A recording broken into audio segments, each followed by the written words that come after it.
mula sa hukay.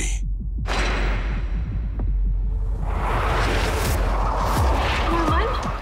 Kilala mo ba talaga siya? Wala ka bang balak ipaalam sa mga otoridad to? Mananagot ang lahat ng mga taong gumawa sa'yo nito. Pabangon para muling lumaban. Kailangan mo kayanin mo naman. Kailangan mo maging matatag. Utang na loob ko ang buhay ko sa'yo. Narinig ko nga sa balita na ikaw daw at saka yung nanay mo pareho kayo nasunog sa palengke. Laban tayo kay Balmores. Tayong dalawa.